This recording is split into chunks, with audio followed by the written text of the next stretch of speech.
నమస్తే, welcome to our channel. నేను మిషాల్ని. మాజీ ముఖ్యమంత్రి జగన్మోహన్ రెడ్డి సిబిఐ కోర్టుకి హాజరు కావాలి. సో ఈ నెల 14వ తేదీ వరకు హాజరు అవుతారా లేదా అంశాలను చర్చిద్దాం.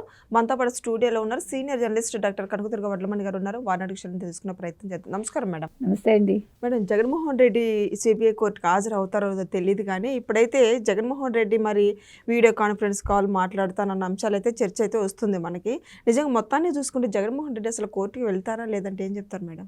అంటే ఇక్కడ అతను మెమో దాఖలు చేశారు, నేను వర్చువల్గా వస్తాను అని చెప్పి. అయితే దాని మీద సిబిఐని కౌంటర్ దాఖలు చేయమని ఇవాళ కోర్టు కోరింది. ఇవాళ అప్పుడే 10వ తారీఖు, ఇంకా 4 రోజులు ఉంది. కరెక్ట్గా 14 లోపు కదా హాజరవ్వాలి. సో జగన్మోహన్ రెడ్డి తెలివిగా చేస్తున్నాడా? అందుకనే చూడండి, మళ్ళీ మాట మార్చాడు. మీరు రమ్మంటే వస్తాను, కానీ నేను రావడం వల్ల ప్రభుత్వానికి ఇబ్బంది అవుతుంది, నాకు సెక్యూరిటీ ఇవ్వడంలో. తర్వాత జనాలకు కూడా ఇబ్బంది అవుతుంది నా వల్ల. ఇన్ని నెలలుగా నువ్వు ప్రజల్లోకి వెళ్తున్నావు అంటే సంబంధం లేకుండా, నిజంగా అవసరమైనప్పుడు ఎప్పుడు రాడు. కానీ మొన్న మొంతా తుఫాన్ అంతా అయిపోయాక రోజంతా ఎట్లా ప్రజల్ని ఇబ్బంది పెట్టాడు ప్రజలు చూశారు.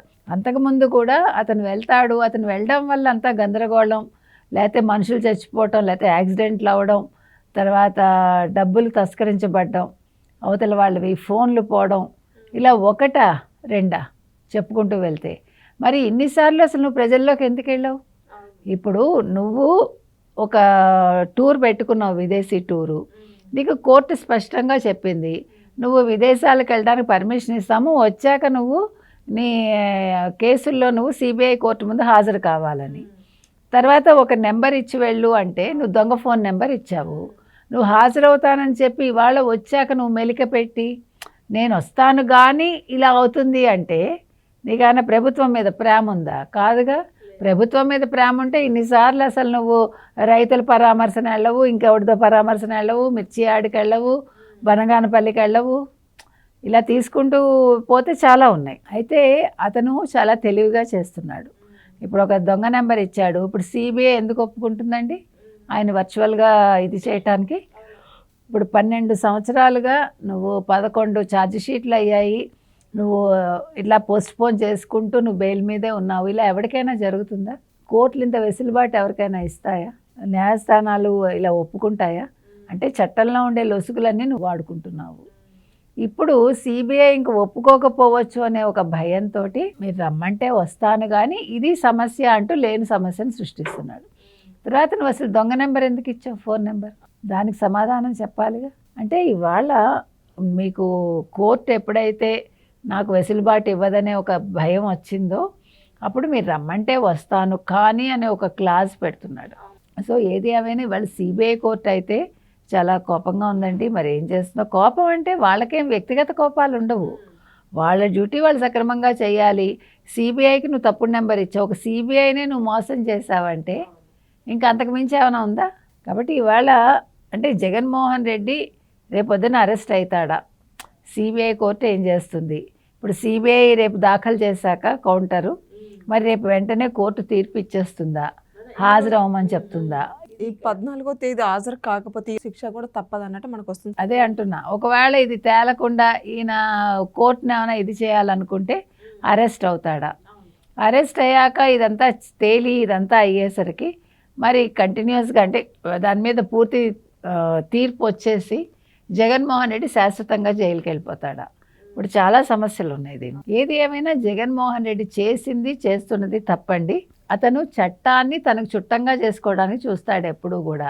చట్టం అనేది అతనికి చాలా అంటే తేలికగా కనిపిస్తుంది. నిజంగా సామాన్య మానవుడైతే ఈ పార్టీకి ఎలా అల్లాడిపోతాడు? అసలు ఇలా ఎక్కడైనా వెసులుబాట్లు ఉంటాయా? జగన్మోహన్ రెడ్డికే ఎందుకు ఇలాగా? చంద్రబాబు నాయుడుకి కూడా లేదు కదా.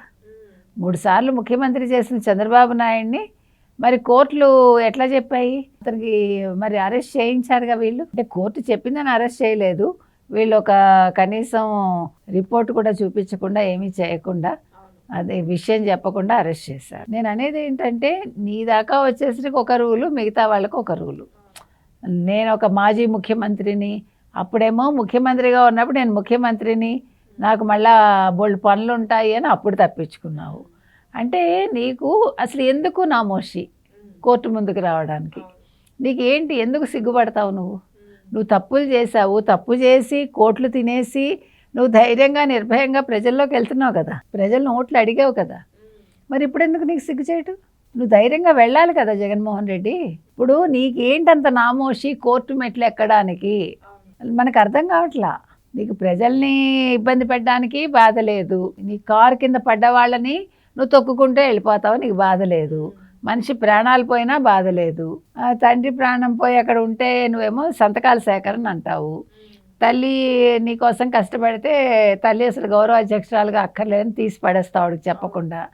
చెల్లెల్ని ఎలా ఇబ్బంది పెట్టావో, ఎలాగ ఆవిడ నీకు సహాయం చేసిందో ప్రజలందరికీ తెలుసు.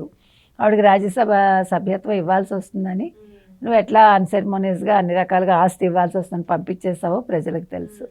అంటే నీ స్వార్థం తప్ప నీకు ఇంకొకటి లేదా జగన్మోహన్ రెడ్డి? అది ప్రజలు అడుగుతున్నారు.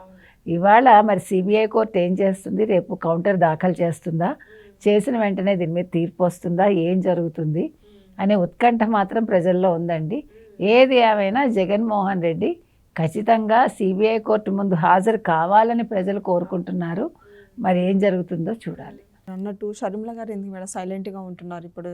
అదే అర్థం కావట్లేదండి. షర్మిల ఎందుకు సడన్గా సైలెంట్ అయ్యారు? షర్మిలతో ఏమైనా డీల్ మాట్లాడుకుంటున్నాడా జగన్మోహన్ రెడ్డి? ఎందుకంటే ఇప్పుడు చెల్లెలు లేకపోతే తనకు ఫ్యూచర్ లేదని తెలుసు. ముందు షర్మిలని తన వైపు తిప్పుకుంటే తల్లి ఆటోమేటిక్గా వస్తుందని అనుకుంటున్నారా? అది అర్థం కావట్లేదండి. మరి షర్మిల మనసులో ఏముందో బయటపడాలి. ఈ మధ్యన కొద్దిగా చంద్రబాబు నాయుడు గారిని నెగిటివ్గా మాట్లాడుతున్నారు ఆవిడ కొద్దిగా. సో మొన్నటి వరకు అది కూడా చేయలేదు. అంటే కాంగ్రెస్ వాళ్ళు తిడుతున్నారని ఆవిడ ఆ రకంగా మాట్లాడుతున్నారా? సొంత పార్టీలో ఇబ్బందిగా ఉందని? లేదు, ఏదైనా వ్యక్తిగత అజెండా ఉందా? మరి జగన్మోహన్ రెడ్డితో ఏ రకంగా డీల్ ఏమైనా కుదుర్చుకున్నారా అనేది తేలాలి మనకి. సో మొత్తం మీద ఏం జరుగుతుందో మాత్రం వేచి చూడాలి. Thank you madam. Thank you.